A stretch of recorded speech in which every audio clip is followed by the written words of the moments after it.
Hello students, this is Assistant Professor Ravi Chavan, BLD's New Arts and Commerce College, Tikota. Today I am discussing about consignment account. Already the meaning of consignment, normal loss, abnormal loss is over. Already one problem is also solved. Now we are discussing once again abnormal loss under consignment account. See the abnormal loss. The meaning of abnormal loss, meaning if there is any loss or damage of goods caused by unnatural and unexpected reason, such loss is treated as abnormal loss. Abnormal loss means any loss or damage of goods caused by unnatural and unexpected reason. Such loss is treated as abnormal loss. For example, theft, flood, fire, earthquake, etc. Okay, abnormal loss ಅಂದರೆ ಕನ್ನಡದಲ್ಲಿ ಹೇಳಬೇಕಂದ್ರೆ ಯಾವ ಲಾಸನ್ನು ಆ loss damage of goods caused by unnatural goods loss ಅಂದರೆ for example goods loss ಆಗಿರ್ತದೆ ರೀ. Loss ಹೇಗಾಗಿರ್ತದೆ ಅಂದರೆ caused by unnatural, ನೇಚರ್ದಿಂದ ಆಗಿರಲ್ಲ, ಅನ್ಯಾಚುರಲ್ ಥಿಂಗ್ಸ್ದಿಂದ ಆಗಿರ್ತದೆ. ಯಾವುದೇ ರೀತಿಯಿಂದ ನೇಚರ್ದಿಂದ ಎಫೆಕ್ಟ್ ಆಗಿರಲ್ಲ ಅಥವಾ ಅನ್ಎಕ್ಸ್ಪೆಕ್ಟೆಡ್ ರೀಸನ್ದಿಂದೂ ಆಗಿರಲ್ಲ.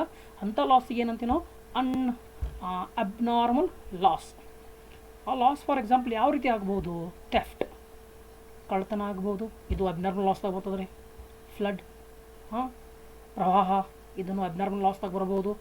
ಅಂದರೆ ಪ್ರವಾಹದಿಂದ ನಿಮ್ಮ ಗೂಡ್ಸಿಗೆ ಹಾನಿಯಾದರೆ ಆ ಗೂಡ್ಸಿದ ಏನು ಟೋಟಲ್ ಲಾಸ್ ಆಗಿರ್ತದಲ್ಲ ಆ ಲಾಸಿಗೆ ನಾವೇನಂತೀವಿ ಅಬ್ನಾರ್ಮಲ್ ಲಾಸ್. ಥೆಫ್ಟ್ ಅಂದರೆ ನಿಮ್ಮ ಗೂಡ್ಸ್ ಕಳ್ತನ ಆದರೆ ಆ ಯಾವ ಲಾಸ್ ಅಂತಿರ್ತಕ್ಕೆ ನಾವು ಅಬ್ನಾರ್ಮಲ್ ಲಾಸ್.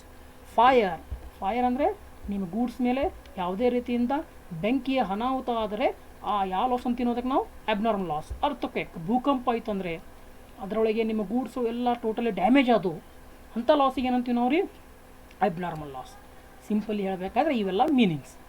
ಓಕೆ, ನಾವು go to the next point. Abnormal loss ಆದಾಗ ಆ ಲಾಸನ್ನು ಯಾವ ರೀತಿ ಯಾವ ಬೇಸ್ ಮೇಲೆ ಕ್ಯಾಲ್ಕುಲೇಷನ್ ಮಾಡಬೇಕು? Condition of calculation of abnormal loss. ಯಾವಾಗಲೂ ಅಬ್ನಾರ್ಮಲ್ ಲಾಸ್ ಆದಾಗ ನಾವು ಲಾಸನ್ನು ಯಾವಾಗಲೂ ಕಾಸ್ಟ್ ಪ್ರೈಸ್ ಮೇಲೆ ಕ್ಯಾಲ್ಕುಲೇಷನ್ ಮಾಡಬೇಕು. ಯಾವ ಪ್ರೈಸ್ ಮೇಲೆ ರೀ? Cost price. ಯಾವುದೇ ರೀತಿಯಿಂದ invoice price or market price ನಾವು ಅದ್ರ ಮೇಲೆ ಚಾರ್ಜ್ ಮಾಡಲ್ಲ. ಆ ಗೂಡ್ಸನ್ನು ಕ್ಯಾಲ್ಕುಲೇಷನ್ ಮಾಡಬೇಕಾದ್ರೆ ಕಾಸ್ಟ್ ಪ್ರೈಸ್ ಮೇಲೆ ಕ್ಯಾಲ್ಕುಲೇಷನ್ ಮಾಡಬೇಕು. ನೆಕ್ಸ್ಟ್ ಅದರಲ್ಲಿ ಏನೇನು ಕನ್ಸಿಡರ್ ಮಾಡಬೇಕು? Only we are considering only non recurring expenses. Abnormal ಲಾಸನ್ನು ಕ್ಯಾಲ್ಕುಲೇಷನ್ ಮಾಡಬೇಕಾದ್ರೆ ಕಾಸ್ಟ್ ಪ್ರೈಸ್ ಪ್ಲಸ್ ಅದರಲ್ಲಿ ಮತ್ತೇನು ಅಡಿಷನ್ ಮಾಡಬೇಕು? ನಾನ್ ರೆಕ್ಯೂರಿಂಗ್ ಎಕ್ಸ್ಪೆನ್ಸಸ್ ಮಾತ್ರ ನಾವು ಅದರಲ್ಲಿ ಅಡಿಷನ್ ಮಾಡಬಹುದು. ನಾನ್ ರೆಕ್ಯೂರಿಂಗ್ ಎಕ್ಸ್ಪೆನ್ಸ್ನ ಅಡಿಷನ್ ಮಾಡಬೇಕು. ನೆಕ್ಸ್ಟ್ ಮತ್ತೆ ಯಾವ ಎಕ್ಸ್ಪೆಂಡಿಚರ್ ರೀ?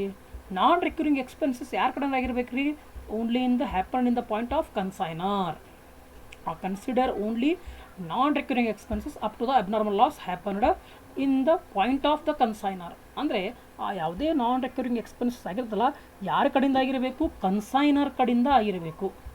ಎಲ್ಲಿವರೆಗೆ? ಅಬ್ನಾರ್ಮಲ್ ಲಾಸ್ ಆಗುವವರೆಗೆ, up to abnormal loss happened, ಅಲ್ಲಿವರೆಗೆ ಏನು ನಾನ್ ರೆಕ್ಯೂರಿಂಗ್ ಎಕ್ಸ್ಪೆನ್ಸಸ್ ಆಗಿರ್ತದಲ್ಲ ಅವೆಲ್ಲ ಎಕ್ಸ್ಪೆನ್ಸಸ್ ನಾವು ಆ ಡ್ಯಾಮೇಜ್ ಆಫ್ ದ ಗೂಡ್ಸ್ ಆ ಅಬ್ನಾರ್ಮಲ್ ಲಾಸ್ದಲ್ಲಿ ಕ್ಯಾಲ್ಕುಲೇಷನ್ದಲ್ಲಿ ಕನ್ಸಿಡರ್ ಮಾಡಬೇಕು. ನೆಕ್ಸ್ಟ್ ಕನ್ಸೈನಿ ಎಕ್ಸ್ಪೆಂಡಿಚರು ಕನ್ಸಿಡರ್ ಮಾಡಬಹುದು. Consider both party expenses when the abnormal loss is happened in the point of in the place of consignee. Okay, ಒಮ್ಮೆ ಏನಾದರೂ abnormal loss ಆಯಿತು, consignee point of ವ್ಯೂದಲ್ಲಿ ಆಯಿತು, consignee ಸೈಡ್ದಲ್ಲೇ ಆಯಿತು ಅಥವಾ consignee ಶಾಪ್ದಲ್ಲೇ ಆಯಿತು, ಆ ಟೈಮಲ್ಲಿ ನಾವು ಆ ಕನ್ಸೈನಿ ಕಡೆಯಿಂದ ಆದಂಥ ನಾನ್ ರೆಕ್ಯೂರಿಂಗ್ ಎಕ್ಸ್ಪೆನ್ಸಸ್ನು ಕನ್ಸಿಡರ್ ಮಾಡ್ತೀವಿ.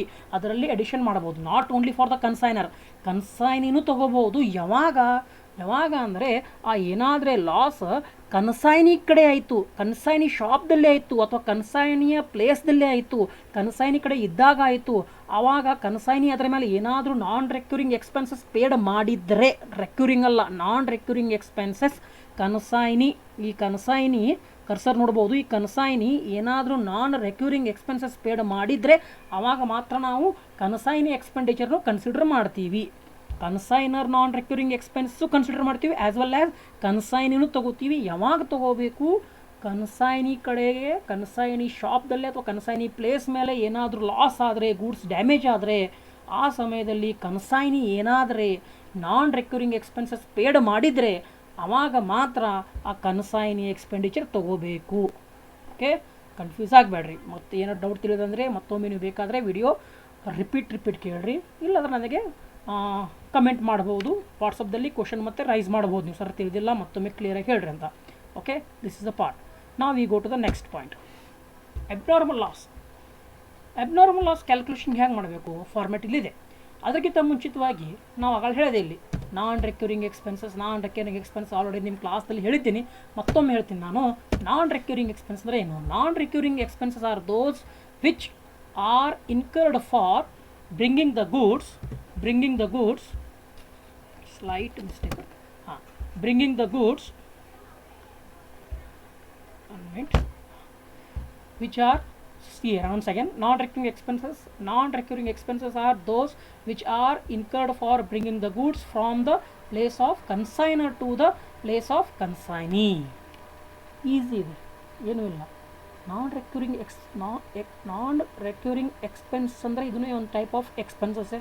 ಈಸಿಯಾಗಿ ಹೇಳ್ಬೇಕಂದ್ರೆ ಈ ಎಕ್ಸ್ಪೆನ್ಸಸ್ ಹೇಗಿರ್ತದಂದರೆ, ಒಮ್ಮೆ ಕನ್ಸೈನರ್ ಕಡೆಯಿಂದ ಕನ್ಸೈನಿ ಪ್ಲೇಸ್ವರೆಗೆ ಏನಾದರೂ ನೀವು ಗೂಡ್ಸ್ ಟ್ರಾನ್ಸ್ಫರ್ ಮಾಡ್ತಾ ಇದ್ರಿ ಅಂದರೆ, ಆ ಕನ್ಸೈನರ್ ಪ್ಲೇಸ್ದಿಂದ ಕನ್ಸೈನಿ ಪ್ಲೇಸ್ವರೆಗೆ ಗೂಡ್ಸ್ ಏನು ನೀವು ಮೂಮೆಂಟ್ ಮಾಡ್ತೀರಿ, ಏನು ಟ್ರಾನ್ಸ್ಫರ್ ಮಾಡ್ತೀರಿ, ಆ ಟ್ರಾನ್ಸ್ಫರ್ ಆಗುವ ಮುಂದಾಗೆ ಅಥವಾ ಕನ್ಸೈನಿ ಶಾಪ್ವರೆಗೆ ಮುಟ್ಟುವರೆಗೆ ಏನು ಆ ಗೂಡ್ಸ್ ಮೇಲೆ ಎಕ್ಸ್ಪೆಂಡಿಚರ್ ಆಗ್ತದಲ್ಲ, ಆ ಎಕ್ಸ್ಪೆಂಡಿಚರ್ಗೆ ನಾವೇನಂತೀವಿ ನಾನ್ ರೆಕ್ಯೂರಿಂಗ್ ಎಕ್ಸ್ಪೆನ್ಸಸ್.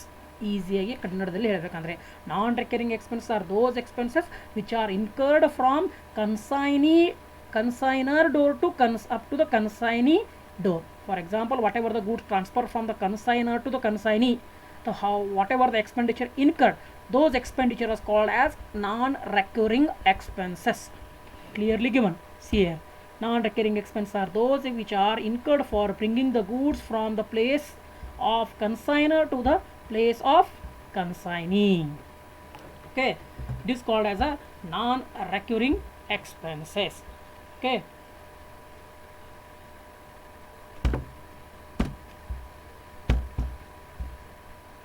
ನೆಕ್ಸ್ಟ್, ಈಗ ಯಾವ ಎಕ್ಸ್ಪೆನ್ಸಸ್ ಅಂತೀವಿ ಅಂದರೆ, ಕನ್ಸೈನರಿಂದ ಕನ್ಸೈನಿ ಕಡೆ ಹೋಗಬೇಕಾದಾಗ ಗೂಡ್ಸಲ್ಲಿ ಆಗುವಂಥ ಎಕ್ಸ್ಪೆನ್ಸಸ್ ಯಾವುವು ನೋಡಿರಿ. ಕನ್ಸೈನರ್ ಕಡೆಯಿಂದ ಆಗುವಂಥ ಅವು ನಾನ್ ರೆಕ್ಯೂರಿಂಗ್ ಎಕ್ಸ್ಪೆನ್ಸಸ್ ಇಬ್ಬರು ಕಡೆಯಿಂದ ಆಗ್ಬೋದು, ಕನ್ಸೈನರ್ ಕಡೆಯಿಂದ ಆಗ್ಬೋದು, ಕನ್ಸೈನಿ ಕಡೆಯಿಂದ ಆಗ್ಬೋದು.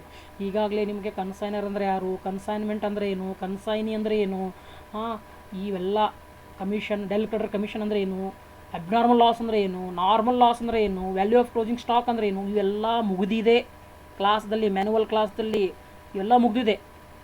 ನಾನು ಮತ್ತೊಮ್ಮೆ ರಿಪೀಟ್ ಮಾಡಲ್ಲ. ಓಕೆ, ಇಲ್ಲಿ ಕನ್ಸೈನರ್ ಮತ್ತು ಕನ್ಸೈನಿ ಅಂದರೆ ಕನ್ಸೈನರ್ ಕಡೆಯಿಂದ ಆಗುವಂಥ ನಾನ್ ರೆಕ್ಯೂರಿಂಗ್ ಎಕ್ಸ್ಪೆನ್ಸಸ್ ಯಾವುದು? For example packing, the goods packing, whatever the packing charges incurred on the goods, it is called as a non recurring expenses. Carriage means I think all of you know about that. It is one type of transport. Okay, transport, carriage ಆದರೆ ಅದನ್ನು non recurring expenses. Octroi, it is one type of a charges. Okay, the charges from the government R any local bodies, octroi. Next, loading, freight, insurance, these all expenses happened from the consignor. These all expenses called as a non-recurring expenses. Okay, packing ಮಾಡ್ತೀರಿ, goods ಕಳಿಸ್ಬೇಕಾದ್ರೆ carriage ಕೊಡ್ತೀರಿ, ಬಾಡಿಗೆ ಕೊಡ್ತೀರಿ, ಆಕ್ಟ್ರಾಯ್ ಕೊಡ್ತೀರಿ. ಆಕ್ಟ್ರಾಯ್ ಅಂದರೆ ಏನೋ tax ಕೊಡ್ಬೋದು.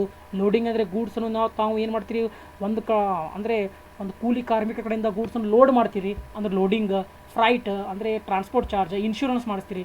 ಈ ರೀತಿ ಆಗುವಂಥ ಯಾವಾಗ ಅಥವಾ ಎಲ್ಲ ಎಕ್ಸ್ಪೆಂಡಿಚರ್ಗೆ ಗೂಡ್ಸ್ ಒಂದು ಪ್ಲೇಸ್ದಿಂದ ಅನದರ್ ಪ್ಲೇಸಿಗೆ ಕಳಿಸ್ಬೇಕಾದಾಗ ಆಗುವಂಥ ಇವು ಎಕ್ಸ್ಪೆನ್ಸಸ್. ಇದಕ್ಕೇನಂತೀವಿ ನಾನ್ ರೆಕ್ಯೂರಿಂಗ್ ಎಕ್ಸ್ಪೆನ್ಸಸ್. ಇವು ಯಾರ ಕಡೆಯಿಂದ ಆಗ್ಬೋದು ರೀ? ಮಾಮೂಲಿ ಕನ್ಸೈನರ್ ಕಡೆಯಿಂದ ಆಗ್ತಾವೆ. ಯಾರ ಕಡೆಯಿಂದ ರೀ? ಕನ್ಸೈನರ್ ಕಡೆಯಿಂದ ಆಗ್ತಾವೆ ಇವು. ಓಕೆ, ಅದಕ್ಕಾಗಿ packing, carriage, octroi, loading, freight, insurance. Next, goods ಬಂದು ನಾ ಏನು ಹೇಳೀನಿ ರೀ, ಗೂಡ್ಸ್ ಕನ್ಸೈನರ್ದಿಂದ ಸ್ಟಾರ್ಟ್ ಆಗಿ ಕನ್ಸೈನಿವರೆಗೆ, ಕನ್ಸೈನಿ ಶಾಪ್ವರೆಗೆ ಬರೋದನ್ನ. ಒಮ್ಮೆ ಗೂಡ್ಸ್ ಕನ್ಸೈನಿ ಶಾಪ್ದಾಗ ಲೋಡಿಂಗ್ ಅನ್ಲೋಡಿಂಗ್ ಅದು ಅಂದ್ರೆ ಅದರ ಮುಂದೇನು ಎಕ್ಸ್ಪೆಂಡಿಚರ್ ಆಗ್ತಲ್ಲ ಅದಕ್ಕೆ ನಾನ್ ರೆಕ್ಯೂರಿಂಗ್ ಅನ್ನಲ್ಲ. ಅಪ್ ಟು ಕನ್ಸೈನಿ ಶಾಪ್ವರೆಗೆ ಮುಟ್ಟುವರೆಗೆ ಏನು ಎಕ್ಸ್ಪೆಂಡಿಚರ್ ಅದಲ್ಲ ನಾನ್ ರೆಕ್ಯೂರಿಂಗ್. ಅಂದರೆ ಇಲ್ಲಿ ಕನ್ಸೈನಿ ಫಾರ್ ಎಕ್ಸಾಂಪಲ್ ಬೇರೆ ಪ್ಲೇಸ್ದಾಗ ಇರ್ತಾನೆ ರೀ, ಕನ್ಸೈನರ್ ಬೇರೆ ಪ್ಲೇಸ್ದಾಗ ಇರ್ತಾನೆ ರೀ. ಫಾರ್ ಎಕ್ಸಾಂಪಲ್ ಕನ್ಸೈನಿ ಬಿಜಾಪುರದಾಗ ಅದಾನ ರೀ, ಅವ ಗೂಡ್ಸ್ ಕಳಿಸ್ತಾನೆ.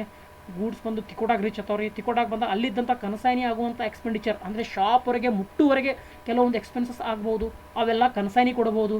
ಅನ್ಲೋಡಿಂಗ್ ಅಂದರೆ ಗೂಡ್ಸನ್ನು ಇಳಿಸ್ಕೋಬೇಕು, ಅಲ್ಲಿ ಕೂಲಿ ಕಾರ್ಮಿಕ ಹಚ್ಬೇಕು ರೀ. ಇನ್ನು ಶಾಪ್ ಒಳಗೆ ಇಳಿಸಬೇಕಾದ್ರೆ ಕೂಲಿ ಕಾರ್ಮಿಕರನ್ನು ವೇಜಸ್ ಕೊಡ್ತೀರಿ, ನೀವು ಲೋಡಿಂಗ್ ಚಾರ್ಜಸ್ ಕೊಡ್ತೀರಿ, ಅನ್ಲೋಡಿಂಗ್ ಚಾರ್ಜಸ್ ಕೊಡ್ತೀರಿ. ಯಾರು ಕೊಡ್ಬೋದು? ಕನ್ಸೈನಿ ಕೊಡ್ಬೋದು. ಇಂಪೋರ್ಟ್ ಡ್ಯೂಟಿ ಕೊಡ್ಬೋದು ಕನ್ಸೈನಿ. ಡಾಕ್ ಆನ್ ಡ್ಯೂಸ್ ಕೊಡ್ಬೋದು. ಕ್ಯಾರೇಜ್ ಕೊಡ್ಬೋದು. Carriage to the godown or shop ಅಂದರೆ ಅಲ್ಲಿವರೆಗೆ. ಕ್ಯಾರೇಜ್ ಅಂದರೆ transport charge, one type of light transport charge, tonga, ಎತ್ತಿನ ಗಾಡಿ ಅಥವಾ ಯಾವ ಹತ್ತು ಗಾಡಿ, ಅದರಿಂದ ಒಳಗಿನ ಗೂಡ್ಸ್ ನೀವು ಲೋಡ್ ಮಾಡ್ತೀರಿ. ಲೋಡ್ ಮಾಡಿ ನಿಮ್ಮ ಗೋಡೌನ್ವರೆಗೆ ಒಯ್ತೀರಿ, ಅದಕ್ಕೊಂದು ಚಾರ್ಜಸ್ ಕೊಡ್ಬೋದಲ್ಲ. ಅವೆಲ್ಲ ಕನ್ಸೈನಿ ಕಡೆಯಿಂದ ಆಗುವಂಥ ಎಕ್ಸ್ಪೆನ್ಸಸ್ ಇವು. ಇದಕ್ಕೂ ಏನಂತೀವಿ ನಾವು? Non recurring expenses. ಒಮ್ಮೆ ಗೂಡ್ಸ್ ಕನ್ಸೈನಿ ಶಾಪ್ದಾಗ ಇಳಿದು ಅದರ ಮುಂದೆ ಏನಾದರೂ ಎಕ್ಸ್ಪೆಂಡಿಚರ್ ಅದು ಅವು ಯಾವು ನಾನ್ ರೆಕ್ಯೂರಿಂಗ್ ಅನ್ನಲ್ಲ. ಓಕೆ, ಈಗ ಯಾವ ರೀತಿ ಕ್ಯಾಲ್ಕುಲೇಷನ್ ಮಾಡಬೇಕು ಅಬ್ನಾರ್ಮಲ್ ಲಾಸ್? ಇಲ್ಲಿ ಒಂದು ಫಾರ್ಮ್ಯಾಟ್ ಇದೆ. Cost price of the goods loss. ಯಾವಾಗಲೂ ನೀವು ಅಬ್ನಾರ್ಮಲ್ ಲಾಸನ್ನು ಕ್ಯಾಲ್ಕುಲೇಷನ್ ಮಾಡಬೇಕಾದ್ರೆ ಗೂಡ್ಸನ್ನು ತಾವು ಕಾಸ್ಟ್ ಪ್ರೈಸ್ಗೆ ತೊಗೋಬೇಕು. ನೋಡ್ರಿ, cost price of goods loss ಅಂದರೆ ಯಾವಾಗಲೂ ನೀವು ಯಾವ ಪ್ರೈಸಿಗೆ ತೊಗೋಬೇಕು ರೀ? ಕಾಸ್ಟ್ ಪ್ರೈಸಿಗೆ ತೊಗೋಬೇಕು ಅಬ್ನಾರ್ಮಲ್ ಲಾಸ್ ಕ್ಯಾಲ್ಕುಲೇಷನ್ ಮಾಡಬೇಕಾದ್ರೆ ಲಾಸ್ಟ್ ಆದಂಥ ಗೂಡ್ಸನ್ನು ಕಾಸ್ಟ್ ಪ್ರೈಸಿಗೆ ನೀವು ಚಾರ್ಜ್ ಮಾಡಬೇಕು. ನೆಕ್ಸ್ಟ್ ಅದರಲ್ಲೇ ಆ್ಯಡ್ ಏನು ಮಾಡಬೇಕು? ಎರಡು ಕನ್ಸೈನರ್ ಮತ್ತು ಕನ್ಸೈನಿ ಕಡೆಯಿಂದ ಆದಂಥ ನಾನ್ ರೆಕ್ಯೂರಿಂಗ್ ಎಕ್ಸ್ಪೆನ್ಸನ್ನು ಎರಡೂ ನೀವು ಆ್ಯಡ್ ಮಾಡಬಹುದು. ಇಲ್ಲಿ ಕ್ಲಿಯರ್ಲಿ ಕೊಟ್ಟು ನೋಡಿರಿ, proportionate non recurring expenses incurred up to the point of loss of goods. ಎಲ್ಲಿವರೆಗೆ ಗೂಡ್ಸ್ ಎಲ್ಲಿ ತನಕ ಬಂದು ಗೂಡ್ಸನ್ನು ಲಾಸ್ ಅದಲ್ಲ ಅಲ್ಲಿವರೆಗೆ ಏನು ಲಾಸ್ ಆಗಿರ್ತದಲ್ಲ, ಆ ಲಾಸ್ ಆದಮೇಲೆ ಅಲ್ಲಿವರೆಗೆ ಏನು ಎಕ್ಸ್ಪೆಂಡಿಚರ್ ಆಗಿರ್ತದಲ್ಲ ಅವೆಲ್ಲ ಎಕ್ಸ್ಪೆಂಡಿಚರ್ ತಂದು ನೀವು ಆ ಅಬ್ನಾರ್ಮಲ್ ಲಾಸ್ ಕ್ಯಾಲ್ಕುಲೇಷನ್ ಮಾಡಬೇಕಾದ್ರೆ ಕನ್ಸಿಡರ್ ಮಾಡಬಹುದು. ನೋಡಿರಿ, ಪ್ರಪೋರ್ಷನೇಟ್ ಅಂದರೆ ಅದರ ಮೇಲೆ ಆದಂಥ ಕೆಲವೊಂದು ಅನುಪಾತ ಅಂತ ಅಂತೀವಿ ನಾವು. ಅನುಪಾತ ಪ್ರಪೋರ್ಷನೇಟ್ ವ್ಯಾಲ್ಯೂ ನಾವು ಇದರಲ್ಲಿ ಕನ್ಸಿಡರ್ ಮಾಡಬೇಕು. ಯಾವುದು? Non recurring value. ಎಲ್ಲಿವರೆಗೆ? Point of loss of goods. ಎಲ್ಲಿ ತನಕ ಗೂಡ್ಸ್ ಬಂದು loss, for example middle of the point, for example ನಡು ಧಾರೆಗೆ ಲಾಸ್ ಆಯಿತು, ಅಲ್ಲಿವರೆಗೆ ಏನು ಎಕ್ಸ್ಪೆಂಡಿಚರ್ ಆದರೂ ಅಷ್ಟೇ ತೊಗೋಬೇಕು. ಅಥವಾ goods may be consignor shop ತನಕ ಬಂದು ಲಾಸ್ ಆಗಿದ್ರೆ ಅಲ್ಲಿವರೆಗೆ ಏನು ಎಕ್ಸ್ಪೆನ್ಸ್ ಆಗಿರುತ್ತೆ ಅವೆಲ್ಲ ಎಕ್ಸ್ಪೆಂಡಿಚರ್ ತೊಗೋಬೇಕು. ಇದು ಮತ್ತು ಬ್ರ್ಯಾಕೆಟ್ದಾಗ ಕೊಟ್ಟಿನಿ ನಾನು. ಇಟ್ ಇನ್ಕ್ಲೂಡ್ ಕನ್ಸೈನರ್ NNR ಅಂದರೆ non recurring expense. It also include loss of goods happened in the place of consignee's place. ಅಂದರೆ ಕನ್ಸೈನಿ ಶಾಪ್ದಲ್ಲಿ ಬಂದು ಗೂಡ್ಸ್ ಲಾಸ್ ಆಯಿತು, ಆಮೇಲೆ ಕನ್ಸೈನಿ ಕೆಲವೊಂದು ನಾನ್ ರೆಕ್ಯೂರಿಂಗ್ ಕೊಟ್ಟಿದ್ದರೆ ಆ ಕನ್ಸೈನಿ ನಾನ್ ರೆಕ್ಯೂರಿಂಗ್ನು ಆ್ಯಡ್ ಮಾಡಬಹುದು. ಅದಕ್ಕಾಗಿ ಕೊಟ್ಟು ನೋಡಿ ಕ್ಲಿಯರ್ ಬ್ರ್ಯಾಕೆಟಲ್ಲಿ. It also include if loss of goods happened in the place of consignee's place. ಮಾಮೂಲಿಯಾಗಿ ಕಾಮನ್ಲಿ ನಾವು ಏನು ತೊಗೋತೀವಿ? ಕನ್ಸೈನರೇ ತೊಗೋತೀವಿ. ಏನಾದರೆ ಗೂಡ್ಸ್ ಕನ್ಸೈನಿ ಶಾಪ್ದಲ್ಲಿ ಆಯ್ತಂದರೆ ಅವಾಗ ನೀವು ಕನ್ಸೈನಿ ಏನಾದರೂ ನಾನ್ ರೆಕ್ಯೂರಿಂಗ್ ಕೊಟ್ಟಿದ್ರೆ ಅವನು ನೀವು ಇದರಲ್ಲಿ ಆ್ಯಡ್ ಮಾಡಬಹುದು. ಇಷ್ಟೇ, ಏನೂ ಇಲ್ಲ. ಓನ್ಲಿ ನಾವು ನಾನ್ ರೆಕ್ಯೂರಿಂಗ್ ಎಕ್ಸ್ಪೆನ್ಸ್ ಆ್ಯಡ್ ಮಾಡ್ತೀವಿ. ಕನ್ಸೈನರ್ ಆ್ಯಂಡ್ ಕನ್ಸೈನಿ ಆ್ಯಡ್ ಮಾಡಿದ ಮೇಲೆ ಬಂದಂಥ cost value of cost of the goods lost, ಅದು cost of goods lost plus non recurring expenses ಎರಡೂ ಆ್ಯಡ್ ಮಾಡಿದ ಮೇಲೆ ಬಂದಂಥ ವ್ಯಾಲ್ಯೂಗೆ ಏನಂತೀವಿ? Abnormal loss. Okay, this is the format. ನಾವು go to the next problem. Calculation of abnormal loss. All of you ಕರೆಕ್ಟಾಗಿ ಪ್ರಾಬ್ಲಮನ್ನು ಸ್ವಲ್ಪ ನೋಡಿರಿ. ಪ್ರಾಬ್ಲಮ್ ತಿಳಿತಂದರೆ ಸೊಲ್ಯೂಷನ್ ತಿಳಿತದ. ಆದ ಕಾರಣ ಆ ಪ್ರಾಬ್ಲಮ್ ಇಲ್ಲಿ ನಾನು ನಿಮಗೆ ಎಕ್ಸ್ಪ್ಲೇನ್ ಮಾಡ್ತಾ ಇದ್ದೀನಿ, ಸ್ವಲ್ಪ ನೋಡಿರಿ. Calculation of abnormal loss. ತಾವೆಲ್ಲರೂ ಕರ್ಸರ್ ನೋಡಬೇಕು. ಅದೇ ಥರ calculation of abnormal loss from the following information. Abnormal ಲಾಸನ್ನು ಕ್ಯಾಲ್ಕುಲೇಷನ್ ಮಾಡಿದ್ದಾರೆ. ಪ್ಲಸ್ ಇಲ್ಲಿ ಇನ್ನೊಂದು ಕೊಡಬೇಕು ನಾನು, and value of closing stock. ನಾವು ಇದನ್ನು ಕ್ಯಾಲ್ಕುಲೇಷನ್ ಮಾಡ್ಬೋದು. ಓಕೆ, ಫಸ್ಟ್ ನಾವು ಅಬ್ನಾರ್ಮಲ್ ಲಾಸ್ ತಿಳ್ಕೊಂಡು ಆಮೇಲೆ ವ್ಯಾಲ್ಯೂ ಆಫ್ ಕ್ಲೋಸಿಂಗ್ ಸ್ಟಾಕ್ ಅದನ್ನು ಹೇಳ್ತೀನಿ. ಫಸ್ಟ್ ನಾವು ಅಬ್ನಾರ್ಮಲ್ ಲಾಸ್ ತಿಳ್ಕೊಂಡು. Okay,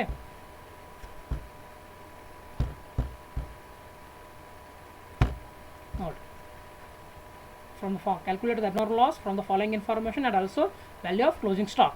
See, oil supplied on consignment 10,000 kg at rupees 15 per kg. Consignment agreement through ಬಿಜಾಪುರದಿಂದ ಒಂದು 10,000 kg ಆಯಿಲ್ ಸಪ್ಲೈ ಆಗಿದೆ. 10,000 kg ಆಯಿಲ್ ಸಪ್ಲೈ ಆಗಿದೆ. ಪ್ರತಿಯೊಂದು ಕೆ ಜಿದ ಬೆಲೆ ಎಷ್ಟಿದೆ? Cost price 15 per K G. Cost invoice ಅಂದಿಲ್ಲ ಅಂದರೆ ನಾವೇನು ತಿಳ್ಕೊಳ್ಳೋದು? ಕಾಸ್ಟ್ ತಿಳ್ಕೊಳ್ಳೋದು. ಓಕೆ, ಪ್ರತಿಯೊಂದು ಕೆ ಜಿ ಆಯಿಲ್ ಪ್ರೈಸ್ ಎಷ್ಟಿದೆ ರೀ? 15 ರೂಪಾಯಿ ಒಂದು ಕೆ ಜಿ ಆಯಿಲ್ ಇದೆ. ಆ ಆಯಿಲ್ ಎಷ್ಟು ಟ್ರಾನ್ಸ್ಫರ್ ಮಾಡಿರಿ ನೀವು? 10,000 kg ಆಯಿಲ್ ಟ್ರಾನ್ಸ್ಫರ್ ಮಾಡಿರಿ. Next, packing and delivering charges paid by the consignor rupees 15,000. ಈ ಬಿಜಾಪುರದಿಂದ ತಿಕೋಟಿವರೆಗೆ ನಾವು ಏನು ಆಯಿಲ್ ಕಳಿಸಿವಿ 10,000 kg, ಅದರ ಮೇಲೆ ಆದಂಥ ಪ್ಯಾಕಿಂಗ್ ಆ್ಯಂಡ್ ಡೆಲಿವರಿ ಚಾರ್ಜಸ್ ಎಷ್ಟಾಗಿದೆ? 15,000 rupees ಆಗಿದೆ. ಅಂದರೆ ಗೂಡ್ಸನ್ನು ಟ್ರಾನ್ಸ್ಫರ್ ಮಾಡಬೇಕಾದ್ರೆ ಅದಕ್ಕೆ ಪ್ಯಾಕಿಂಗ್ ಮಾಡ್ತೀರಿ, ಅದಕ್ಕೆ ಡೆಲಿವರಿ ಕೊಡ್ತೀರಿ, ಅದ್ರ ಮೇಲೆ ಆ ಖರ್ಚಿಗೆ ನಾವು ಏನಂತೀವಿ ನಾನ್ ರಿಕರಿಂಗ್ ಅಂತೀವಿ. ಎಷ್ಟಾಗಿದೆ? 15,000 ರುಪೀಸ್ ಆಗಿದೆ. Next, oil lost in transit 1,500 kg. ಗೂಡ್ಸನ್ನು ನಾವು ಟ್ರಾನ್ಸ್ಫರ್ ಮಾಡೋ ಮುಂದಾಗೆ ಟ್ರಾನ್ಸ್ಫರ್ ಆಯಿತು, ಟ್ರಾನ್ಸ್ಪೋರ್ಟೇಷನ್ದಲ್ಲೇ ಅಂದರೆ ಫಾರ್ ಎಕ್ಸಾಂಪಲ್ ನಡು ದಾರಿಯಲ್ಲಿನೇ ಟ್ರಾನ್ಸಿಟ್ ಅಂದರೆ ಆ್ಯಟ್ ದ ಅಂದರೆ ಟ್ರಾನ್ಸ್ಪೋರ್ಟೇಷನ್ ಆಗೋ ಮುಂದಾಗೆ ಅಂದರೆ ಆ್ಯಂಡ್ ಆನ್ ದ ವೇದಲ್ಲಿ ಏನಾಗೈತೆ ರೀ, ಗೂಡ್ಸ್ ಏನಾಗಿದೆ 1,500 kg ಆಯಿಲ್ ಲಾಸ್ಟ್ ಆಗಿದೆ. ಮೇ ಬಿ ಆಕ್ಸಿಡೆಂಟ್ ಆಗಿರ್ಬೋದು, ಮೇ ಬಿ ಅಲ್ಲಿ ಬ್ರೇಕೇಜ್ ಆಗಿ ಆಯಿಲೆಲ್ಲ ಮೇ ಬಿ ಲೀಕೇಜ್ ಆಗಿ ಹೋಗಿಬಿಟ್ಟಿರ್ಬೋದು. ಆದ ಕಾರಣ ಮೇ ಬಿ ಆಕ್ಸಿಡೆಂಟ್ದಿಂದ ಏನೋ ಒಂದು ಮೇಜರ್ ಪ್ರಾಬ್ಲಮ್ ಆಗಿದೆ. ಆ ಮೇಜರ್ ಪ್ರಾಬ್ಲಮ್ದಿಂದ 1,500 kg ಆಯಿಲ್ ಏನಾಗಿದೆ ರೀ, ಲಾಸ್ ಆಗಿಬಿಟ್ಟಿದೆ. ಇದಕ್ಕೆ ಏನಂತೀವಿ ಅಬ್ನಾರ್ಮಲ್ ಲಾಸ್ kg. ಇದು 1,500 kg ಟ್ರಾನ್ಸ್ಪೋರ್ಟೇಷನ್ದಲ್ಲಿ ಆಗಿದೆ. Next, oil sold by consignee 7,000 kg. ಆದರೆ ಕನ್ಸೈನಿಗೆ ಬಂದು ಎಷ್ಟು ಮುಟ್ಟಿದ್ರು ನೋಡು, ನಾವು ಎಷ್ಟು ಮುಟ್ಟಿದೆ ಖರೆ. ಕನ್ಸೈನಿಗೆ ನಾವು ನೋಡ್ರಿ ಕಳಿಸಿದ ಎಷ್ಟು 10,000 kg, ಅದ್ರಾಗ ಆಯಿಲ್ ಲಾಸ್ ಎಷ್ಟಾಯಿತು? 1,500 kg ಲಾಸ್ ಆಯಿತು ನಡು ದಾರಿಯಲ್ಲೇ ಟ್ರಾನ್ಸ್ಪೋರ್ಟ್ದಲ್ಲಿ. ನೆಕ್ಸ್ಟ್, ಕನ್ಸೈನಿಗೆ ಎಷ್ಟೋ ಆಯಿಲ್ kg ಆಯಿಲ್ ಮುಟ್ತದ್ರಿ. ಮುಟ್ಟಿದ ಮೇಲೆ ಕನ್ಸೈನಿ ಕಡೆ ಆಯಿಲ್ ಮುಟ್ಟಿದ ಮೇಲೆ ಎಷ್ಟು ಉಳಿತ್ರಿ ಇಲ್ಲಿ? 7,000 kg ಆಯಿಲ್ ಅವ ಏನು ಮಾಡಿದ್ದಾನೆ? ಮಾರಾಟ ಮಾಡಿದ್ದಾನೆ. ಅಂದರೆ next, loss due to leakage ಅಂದರೆ ಇದು ನಾರ್ಮಲ್ ಲಾಸ್ ನೋಡ್ರಿ. ಲಾಸ್ ಡ್ಯೂ ಟು ಲೀಕೇಜ್ ನಾ ಹೇಳಿದ್ದೆ. ನಾರ್ಮಲ್ ಲಾಸ್ ಅಂದರೆ ಏನಿರ್ತದೆ ರೀ, it is a natural loss. Okay, uncontrollable. ಆ ಲಾಸಿಗೆ ಏನಂತೀವಿ ನಾವು? ನಾರ್ಮಲ್ ಲಾಸ್ ಅಂತೀವಿ. ಅದಕ್ಕೆ ನಾವು ಕಂಟ್ರೋಲ್ ಮಾಡೋಕ್ಕೆ ಅಸಾಧ್ಯ ಇದೆ. ಮೇ ಬಿ ಫಾರ್ ಎಕ್ಸಾಂಪಲ್ ಇವ್ಯಾಪೊರೇಷನ್, ಬಾಷ್ಪೀಭವನ ಆಗ್ಬೋದು, ಲೀಕೇಜ್. ಈ ರೀತಿ ಆಗುವಂಥ ಲಾಸಿಗೆ ನಾವೇನಂತೀವಿ? Normal loss. ಇದೇ ರೀತಿ ಒಂದು ಲೀಕೇಜ್ ಆಗಿದೆ ಇಲ್ಲಿ, ಅದರಲ್ಲಿ 500 kg ಆಯಿಲ್ ಲಾಸ್ ಆಗಿದೆ. ಇದಕ್ಕೆ ನಾವೇನಾಗ್ಬೋದು? Normal loss. ಇದು ಮೇಜರ್ ಲಾಸ್ ಇದೆ, ಇದಕ್ಕೆ ಏನಂತೀವಿ ನಾವು ರೀ? Abnormal loss. ಓಕೆ, ಈಗ ಇದನ್ನು 1,500 kgಗೆ ಎಷ್ಟು ನಾವು ದುಡ್ಡು ಕಳ್ಕೊಂಡಿವಿ? ಇದು ಇದು kgಯಲ್ಲೇ ಆಯಿತು. ಇದ್ರ ಬೆಲೆ ಎಷ್ಟಾಯಿತು ಇದು ಕಂಡಿಡಿವಿ. ಸರ್ ಬೆಲೆ ಈಸಿ ಆಗೈತಲ್ಲ ರೀ. ಹೆಂಗಂದ್ರೆ ಫಾರ್ ಎಕ್ಸಾಂಪಲ್ 1,500 kg ಲಾಸ್ ಆಗಿದೆ ಇಂಟು 15 ರೀ, ಅಂದರೆ ಎಷ್ಟಾಯಿತು? ಟೋಟಲಿ ನಮಗೆ ಆನ್ಸರ್ ಸಿಕ್ಬಿಡ್ತು 15,000. Total may be 15 × 15 22,500. ಹಿಂಗೇನು ವ್ಯಾಲ್ಯೂ ಬರ್ಬೋದಲ್ಲ ಸರ್ 22,500? ಇಲ್ಲ ರೀ. ಇಲ್ಲಿ ನಾವು ಅದರ ಮೇಲೆ ಡೆಲಿವರಿ ಚಾರ್ಜಸ್ ಮತ್ತು ಪ್ಯಾಕಿಂಗ್ ಚಾರ್ಜಸ್ ಕೊಟ್ಟಿವಿ 15,000. 15,000 ರೂಪಾಯಿ 10,000 ಮೇಲೆ 10,000 kg ಕೊಟ್ಟಿರಿ. ಅದೇ ರೀತಿ 1,500 kgಗೆ ಎಷ್ಟಾಯಿತು ಅದನ್ನು ಕ್ಯಾಲ್ಕುಲೇಷನ್ ಮಾಡಬೇಕು. ಈ 1,500 ಮೇಲೆ ನೀವು ಡೆಲಿವರಿ ಮತ್ತು ಪ್ಯಾಕಿಂಗ್ ಚಾರ್ಜಸ್ ಪೇರ್ ಮಾಡಿರ್ತೀರಲ್ಲ, ಅದಕ್ಕೆ ಎಷ್ಟಾಯಿತು? ಆದ ಕಾರಣ ಇದಕ್ಕೆ ಕ್ಯಾಲ್ಕುಲೇಷನ್ ಮಾಡಬೇಕಾದ್ರೆ ನೋಡೋಣ ನಾವು ಮುಂದೆ ಹೆಂಗೆ ಕ್ಯಾಲ್ಕುಲೇಷನ್ ಮಾಡೋದು.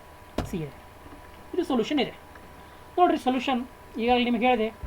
Cost price of goods lost. Solution total 2 columns, ಒಂದು ಪರ್ಟಿಕ್ಯುಲರ್ ಕಾಲಮ್, ಒಂದು ರುಪೀಸ್ ಕಾಲಮ್. ಈ ಪರ್ಟಿಕ್ಯುಲರ್ ಅಂದರೆ ಫಸ್ಟ್ ತೊಗೋಬೇಕು ನಾವು ಯಾವಾಗಲೂ cost price of goods sold. ಇಲ್ಲಿ ಫಾರ್ಮೆಟ್ದಲ್ಲಿ ಹೇಳಿದೆ ನೋಡಿರಿ, cost price of goods sold ತೊಗೋಬೇಕು. Okay, cost price of goods sold ಎಷ್ಟು kg ಆಯಿಲ್ ಲಾಸ್ ಆಗಿದೆ? 1,500 kg. 1,500 kg ಆಯಿಲ್ ಲಾಸ್ ಆಗಿದೆ. ಪ್ರತಿಯೊಂದು kgಗೆ ಎಷ್ಟಿದೆ? 15 ರೂಪಾಯಿ. Each kg 15 per kg. ಅಂದರೆ ಟೋಟಲ್ 1,500 kg ಆಯಿಲ್ ಲಾಸ್ ಆಯಿತು. Each kg 15. It become 22,500. 22,500. ನಾ ಹೇಳಿದೆ ಆಗಾಳೆ ಆ್ಯಡ್ ಇದರಲ್ಲಿ ನಾನ್ ರೆಕ್ಯೂರಿಂಗ್ ಎಕ್ಸ್ಪೆನ್ಸಸ್ ಆ್ಯಡ್ ಮಾಡಬೇಕು. ನಾನ್ ರೆಕ್ಯೂರಿಂಗ್ ಎಕ್ಸ್ಪೆನ್ಸ್ ನಮಗೆಲ್ಲರಿಗೂ ಗೊತ್ತಿದೆ, ಈಗಾಗಲೇ ಹೇಳಿದ್ವಿ. ನಾನ್ ರೆಕ್ಯೂರಿಂಗ್ ಎಕ್ಸ್ಪೆನ್ಸಲ್ಲಿ ಏನು ಬರ್ತದೆ ನೋಡ್ರಿ ಮೇಲೆ ನೋಡಿ. ಇದ್ರಾಗ ನಾನ್ ರೆಕ್ಯೂರಿಂಗ್ ಎಕ್ಸ್ಪೆನ್ಸ್ ಯಾವುದು ಇದೆ ನೋಡಿರಿ? Packing and delivery. ಇದು ಆಯಿಲ್ ಟ್ರಾನ್ಸಿಟ್ ಲಾಸ್ಟ್ ಅಬ್ನಾರ್ಮಲ್ ಆಯಿತು. ಆಯಿಲ್ ಸೋಲ್ಡ್ ಇದು ನಾನ್ ರೆಕ್ಯೂರಿಂಗ್ ಆಗಂಗಿಲ್ಲ. ಇದು ಸೋಲ್ಡ್ ಇದೆ, ಇದು ಲಾಸ್ ಇದೆ, ನಾರ್ಮಲ್ ಲಾಸ್ ಇದೆ 500 kg. ನಾರ್ಮಲ್ ಲಾಸ್ ಯಾವತ್ತಿಗೂ ನಾವು ಯಾವಾಗಲೂ ಅದಕ್ಕೆ ಒಂದು ಬೆಲೆಯನ್ನು ಕಟ್ಟುವುದಿಲ್ಲ. ಆದ ಕಾರಣ ಇದು ಕನ್ಸಿಡರ್ ಆಗಲ್ಲ ನಾರ್ಮಲ್ ಲಾಸ್. ಓಕೆ, ಬರೀ ನಾವು ಅಬ್ನಾರ್ಮಲ್ ಲಾಸ್ ಮಾತ್ರ ಕ್ಯಾಲ್ಕುಲೇಷನ್ ಮಾಡ್ತೀವಿ. 1,500 kg ಲಾಸ್ ಆಗಿದೆ. 15 per kg 22,500 ಆಯಿತು. ಆ್ಯಡ್ ಕನ್ಸೈನರ್ ನಾನ್ ರೆಕ್ಯೂರಿಂಗ್ ಎಕ್ಸ್ಪೆನ್ಸಸ್ ಎಷ್ಟಾಗಿದೆ? ಪ್ಯಾಕಿಂಗ್ ಆ್ಯಂಡ್ ಡೆಲಿವರಿ ಚಾರ್ಜಸ್ ಆಗಿದೆ. ಎಷ್ಟು ಕೊಟ್ಟಿದ್ದಾನೆ? 15,000 kg ಕೊಟ್ಟಿದ್ದಾನೆ. 8,000 kg ಮೇಲೆ 15,000 ರೂಪಾಯಿ ಕೊಟ್ಟಿದ್ದಾನೆ. 15,000 ರೂಪಾಯಿ ಪ್ಯಾಕಿಂಗ್ ಆ್ಯಂಡ್ ಡೆಲಿವರಿ ಚಾರ್ಜಸ್ ಕೊಟ್ಟಿದ್ದಾನೆ. 15,000 ರೂಪಾಯಿ 15,000 rupees ಆನ್ 10,000 kg ಆಯಿಲ್. ಇದರ ಮೇಲೆ ರೀ 10,000 kg ಆಯಿಲ್ ಮೇಲೆ ಕೊಟ್ಟಿದ್ದಾನೆ. ಅಂದರೆ 10,000 kgಗೆ 15,000 ರೂಪಾಯಿ ಕೊಟ್ಟ. ಪ್ರತಿಯೊಂದು kgಗೆ ಎಷ್ಟಾಯಿತು? 1.5 1.5 ರೂಪಾಯಿ ಆಯಿತು ಡೆಲಿವರಿ ಆ್ಯಂಡ್ ಪ್ಯಾಕಿಂಗ್ ಚಾರ್ಜ್. ಅದ್ರಾಗ 1.5 ರೂಪಾಯಿ ಆಯಿತು. ನಿಮ್ದು ಎಷ್ಟು kg ಆಯಿಲ್ ಲಾಸ್ ಆಗಿದೆ? 1,500 kg. ಅದಕ್ಕೆ 1.5 × 1,500 ಎಷ್ಟಾಯ್ತು ರೀ? 1,500. 1.5 × 1,500 ಎಷ್ಟಾಯಿತು? 2,250 ರೂಪಾಯಿ. ಅಂದರೆ ನೀವು 10,000 kgಗೆ 15,000 ರೂಪಾಯಿ ಖರ್ಚು ಮಾಡ್ತೀರಿ ನೀವು ಪ್ಯಾಕಿಂಗ್ ಆ್ಯಂಡ್ ಡೆಲಿವರಿ. ಅದೇ ರೀತಿ 1,500 kgಗೆ ಎಷ್ಟು ನೀವು ಖರ್ಚು ಮಾಡ್ತೀರಿ? 2,250 ರೂಪಾಯಿ ನಿಮ್ಮ ಲಾಸ್ ಆಯಿತು. ಅಂದರೆ ವಿಚಾರ ಮಾಡಿರಿ, 1,500 kg ಆಯಿಲ್ ಟ್ರಾನ್ಸ್ಪೋರ್ಟ್ದಲ್ಲಿ ಲಾಸ್ ಆಗಿದೆ. ಅದ್ರ ಮೇಲೆ ನೀವು ಪ್ಯಾಕಿಂಗ್ ಆ್ಯಂಡ್ ಡೆಲಿವರಿನೂ ಮಾಡಿರಿ.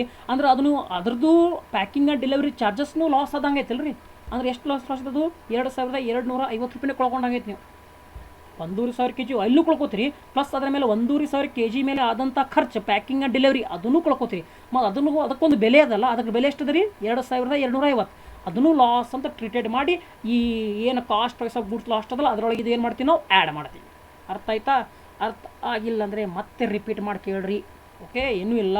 1,500 kg ಮೇಲೆ ಏನು ಪ್ಯಾಕಿಂಗ್ ಆ್ಯಂಡ್ ಡೆಲಿವರಿ ಮಾಡಿರ್ತಿರಲ್ಲ ಅದನ್ನೊಂದು ಖರ್ಚೆ ಆದ ಕಾರಣ ಆ ಖರ್ಚು ತಂದು ಇಲ್ಲಿ ಆ್ಯಡ್ ಮಾಡ್ತೀವಿ. ಆ ಖರ್ಚು 2250 ಹೆಂಗೆ ಬರ್ತಂದರೆ 15,000 kgಗೆ 10,000 kgಗೆ 15,000 ರೂಪಾಯಿ ಖರ್ಚು ಮಾಡ್ತೀರಿ. For 10,000 kg we expend totally ಎಷ್ಟು ಖರ್ಚು ಮಾಡ್ತೀವಿ? Incurred 15,000 rupees packing and delivery charges. ಅಂದರೆ ಪರ್ kg ಎಷ್ಟಾಯಿತು? 1.5 ಪರ್ kg ಆದರೆ ಫಾರ್ 1,500 kgಗೆ ಎಷ್ಟಾಯಿತು? 1.5 ಇಂಟು ಇದೆ ಇದು 1,500 ಎಷ್ಟಾಯಿತು? 2,250. ಇದು ಡಿವೈಡ್ ಇದೆ 15,000 divided by 10,000 is equal to 1.5 into 1,500 is equal to 2,250. It is a non-recurring expenses from the consignor. So it should be add into the whatever the cost price of the goods sold, goods lost, add ಮಾಡಿರಲಿ 2,250 add ಮಾಡಿದ್ದೀವಿ. 22 plus 2,250 ಅಂದರೆ ಎಷ್ಟಾಯಿತು? 24,750. ಇದು ಏನ್ರಿ value of abnormal loss. Sir ಇದು ಮತ್ತು consignee ನಾನ್ recurring expenses, ಇದು ಇಲ್ಲಿ ಯಾವುದೇ ರೀತಿಯಿಂದ ಕನ್ಸೈನಿ ಕಡೆಯಿಂದ ಆದಂಥ ನಾನ್ ರೆಕ್ಯೂರಿಂಗ್ ಎಕ್ಸ್ಪೆನ್ಸ್ ಏನ್ರಿ ಆಗೈತೆ ನೋಡ್ರಿ, ಆಗಿಲ್ಲ. ಆದಿದ್ರೂ ಅದು ಕನ್ಸಿಡರ್ ಮಾಡಲ್ಲ. ಯಾಕೆ ಮಾಡಂಗಿಲ್ಲ ಅಂದರೆ ಇಲ್ಲಿ ಗೂಡ್ಸ್ ಎಲ್ಲಿ ಲಾಸ್ಟ್ ಆಗ್ತದಲ್ಲ ಅಲ್ಲಿವರೆಗೆ ಮಾತ್ರ ಕನ್ಸಿಡರ್ ಮಾಡಬೇಕು. ಗೂಡ್ಸ್ ನಮ್ದು ಲಾಸ್ ಇಲ್ಲಾಗಿದೆ, ಎಕ್ಸಾಕ್ಟ್ಲಿ ಟ್ರಾನ್ಸ್ಪೋರ್ಟ್ದಲ್ಲಿ ಲಾಸ್ ಆಗಿದೆ. May be Bijapur to Tikota goods ಹೊಂಟಿದೆ, ರತ್ನಾಪುರ ಕ್ರಾಸ್ದಲ್ಲಿ ಬಂದು ಗೂಡ್ಸ್ ಲಾಸ್ಟ್ ಆಗಿದೆ ಅಂದರೆ ಕನ್ಸೈನಿ ಕಡೆ ಬಂದು ಲಾಸ್ ಆಗಿಲ್ಲ.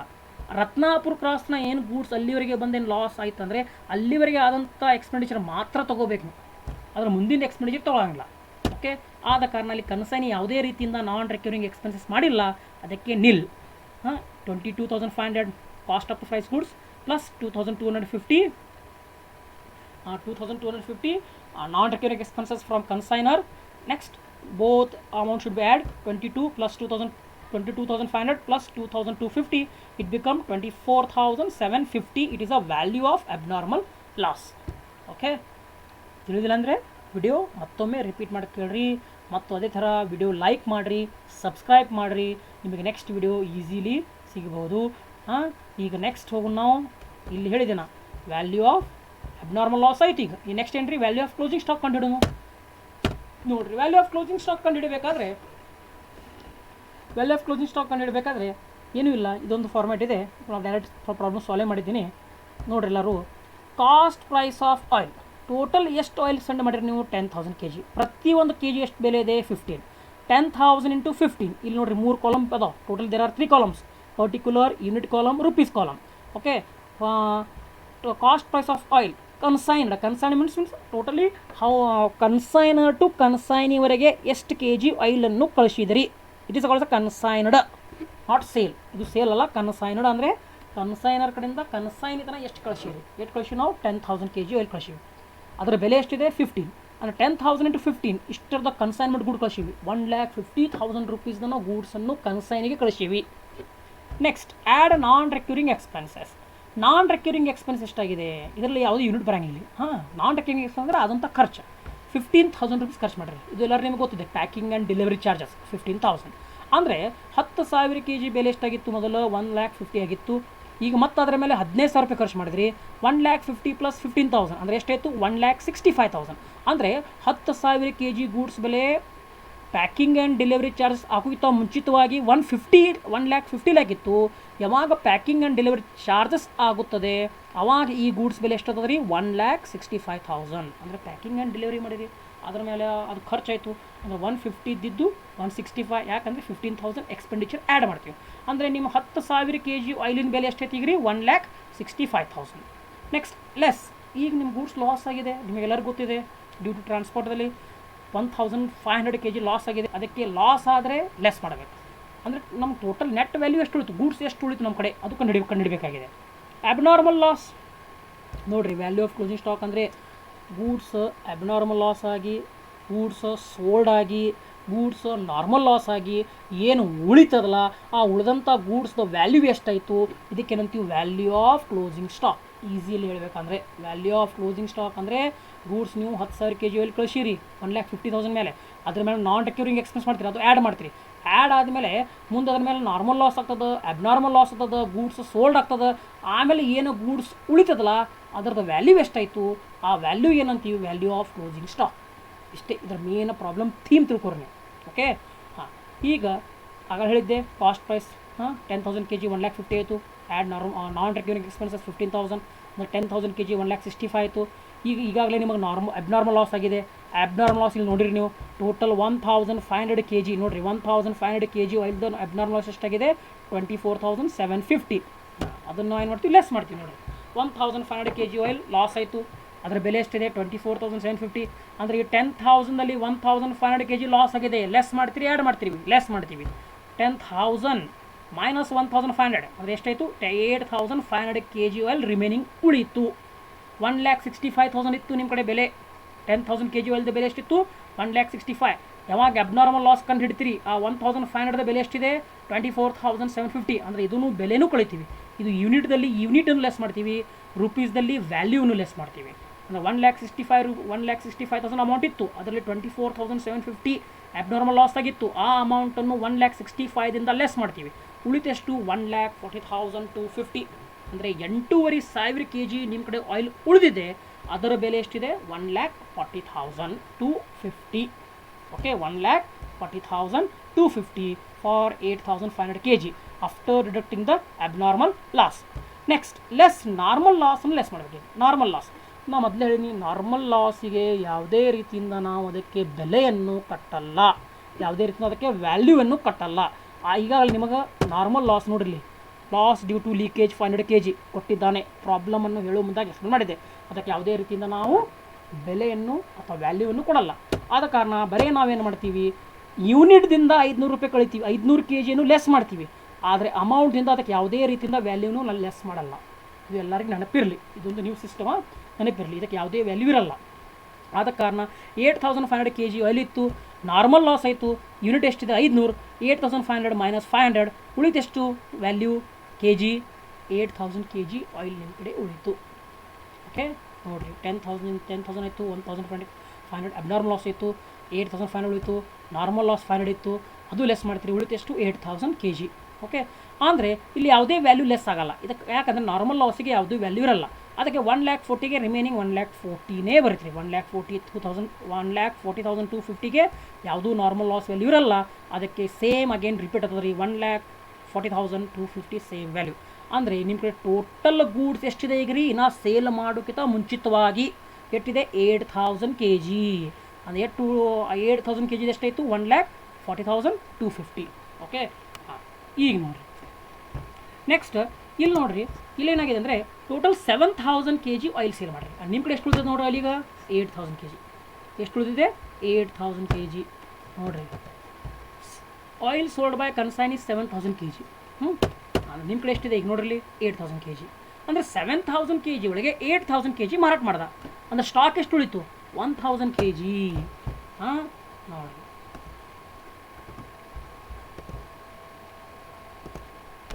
ಹಾಂ, ಟೋಟಲ್ ಗೂಡ್ಸ್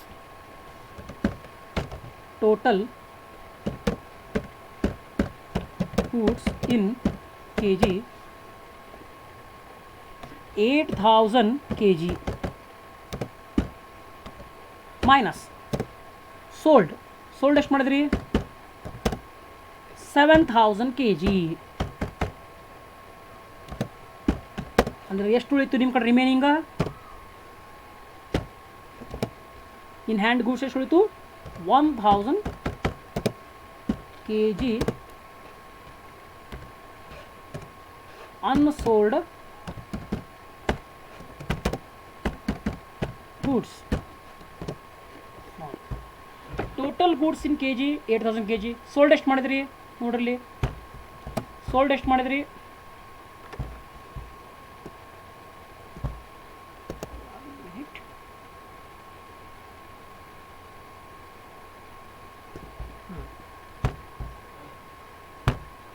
ನೋಡಿರಿ 8,000 kg ಇತ್ತು. ಈಗಾಗಲೇ ನಿಮ್ಮ ಪ್ರಾಬ್ಲಮ್ ತೋರಿಸಿದ್ದೀನಿ. ಟೋಟಲ್ 7,000 kg ಗೂಡ್ಸ್ ಸೋಲ್ಡ್ ಮಾಡಿರಿ ಅಂತ. ನಿಮ್ಮ ಕಡೆ ಎಷ್ಟು ಗೂಡ್ಸ್ ಎಷ್ಟಿದೆ 8000 kg after deducting the normal loss abnormal loss. C 8000 kg goods ಇದೆ, ಸೋಲ್ಡ್ 7000 kg, ಅಂದರೆ ನಿಮ್ಮ ಕಡೆ ಅನ್ಸೋಲ್ಡ್ ಗೂಡ್ಸ್ ಎಷ್ಟಿದೆ 1000 kg. ಓಕೆ, ಎಷ್ಟಿದೆ 1000 kg ನಿಮ್ಮ ಕಡೆ ಅನ್ಸೋಲ್ಡ್ ಗೂಡ್ಸ್ ಇದೆ. ಈ 1000 kg ಬೆಲೆ ಎಷ್ಟು ಕಂಡುಹಿಡಿಯಿರಿ. ನಾವು ಸೊಲ್ಯೂಷನ್ ಮುಗಿದಿಲ್ಲ. ಹಾಂ, 1000 kg ಬೆಲೆ ಎಷ್ಟು? ಈಗ ನಾವು ಬರೀ ಯೂನಿಟ್ದಲ್ಲಿ ಬಂದೀವಿ. ಈಗ ಅದರದ 1000 kg ವ್ಯಾಲ್ಯೂ ಎಷ್ಟು ಕಂಡುಹಿಡಿಬೇಕು, ಅಮೌಂಟಲ್ಲಿ ಎಷ್ಟೈತೆ ಕಂಡುಹಿಡಿಬೇಕು. ಹಾಂ, 8000 kgಗೆ 1,40,250 ಆದರೆ 1000 kgಗೆ ಎಷ್ಟಾಯಿತು? ಅರ್ಥ ಆಯಿತು? ಹಾಂ, 8000 kgಗೆ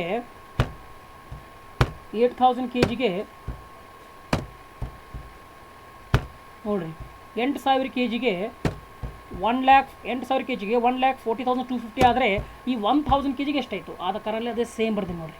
8000 kgಗೆ 1,40,250 ಆದರೆ ನೋಡಿರಿ, ಎಲ್ಲರೂ ಕರ್ಸರ್ ನೋಡಿರಿ. 8000 kgಗೆ 1,40,250 ಆದರೆ 1000 kgಗೆ ಎಷ್ಟಾಯಿತು? X question mark. ನಾವು ಎಲ್ಲರೂ ಮ್ಯಾಥಮೆಟಿಕಲ್ ಎಕ್ಸ್ಪ್ರೆಷನ್ ಕಲ್ತಿರಿ. ಇದಕ್ಕೇನು ಮಾಡಬೇಕು? ಈ ರೀತಿ ಇದೆ ನೋಡಿ. 1000 kg ಡಿವೈಡೆಡ್ ಬೈ 8000 ಇಂಟು 1,40,250 ಮಾಡಿರಿ. ಆಟೋಮೆಟಿಕ್ಲಿ ನಿಮಗೆ ಆನ್ಸರ್ ಬರ್ತದೆ ರೀ. ಈಸ್ ಈಕ್ವಲ್ ಟು ಏನು ಬರ್ತದೆ ರೀ? 17,531. ಇದಕ್ಕಿದು ವ್ಯಾಲ್ಯೂ ಆಫ್ ಕ್ಲೋಸಿಂಗ್ ಸ್ಟಾಕ್. ಅಂದರೆ 1000 kg ಬೆಲೆ ಗೂಡ್ಸ್ ಎಷ್ಟು ವ್ಯಾಲ್ಯೂ ರೀ? 17,531 ರೂಪಾಯಿ. ಓಕೆ, ಇದು KUD ಕ್ವಶನ್ ಪೇಪರ್ದಲ್ಲಿ ಬಂದಂಥ ಕ್ವಶನ್. ಇದು ಪ್ರಾಬ್ಲಮ್. ಹಾಂ, ಯಾವ ರೀತಿ ಮಾಡಿದೆ ಅಂದರೆ ಈ ರೀತಿ ಮೊದಲೇ ಮ್ಯಾಥಮೆಟಿಕಲ್ ಎಕ್ಸ್ಪ್ರೆಷನ್ ಹಚ್ಕೋಬೇಕು. 8000 1,000 1,40,250 ಏನು ಮಾಡಬೇಕಂದ್ರೆ 8000 kgಗೆ 1,40,000 ಆಯಿತು. 8 ನೋಡಿ ಕರ್ಸರ್ ನೋಡಿರಿ. 8000 kgಗೆ 1,40,000 ಆಯ್ತಂದರೆ 1000 kgಗೆ ಎಷ್ಟಾಯಿತು? ಆದ ಕಾರಣ 1000 is equal to 1000 divided by 8000 ಮಾಡ್ತೀರಿ. ಇಂಟು 1,40,250 ಮಾಡಿರಿ. ಆಟೋಮೆಟಿಕ್ಲಿ ನಿಮ್ಮ answer 17,531 rupees for 1000 kg oil ಬೆಲೆ. ಇದು 17,531. ಇಲ್ಲಿ ಬರ್ತೀನಿ ನೋಡಿ. Value of closing stock rupees 17,531. Okay, ಅರ್ಥ ಆಗಿಲ್ಲ ಅಂದರೆ ಮತ್ತೆ ನನಗೆ ಕಾಲ್ ಮಾಡ್ಬೋದು ನೀವು. ಹಾಂ, ವಾಟ್ಸಪ್ದಲ್ಲಿ ಬೇಕಾದರೆ ಕ್ವಶನ್ ರೈಸ್ ಮಾಡಬಹುದು. ಏನು ಡೌಟ್ ಇತ್ತಂದರೆ ಈ ವಿಡಿಯೋ ಲೈಕ್ ಮಾಡಿರಿ, ಕಮೆಂಟ್ ಮಾಡಿರಿ. ಏನು ಡೌಟ್ಸ್ ಇದ್ದರೆ ಕಮೆಂಟ್ ಮಾಡಿರಿ. ಮತ್ತು ಮೊಟ್ಟ ಮೊದಲಿಗೆ ಲೈಕ್ ಮತ್ತು ಸಬ್ಸ್ಕ್ರೈಬ್ ಮಾಡೋದು ಮರೆಯಬೇಡ್ರಿ.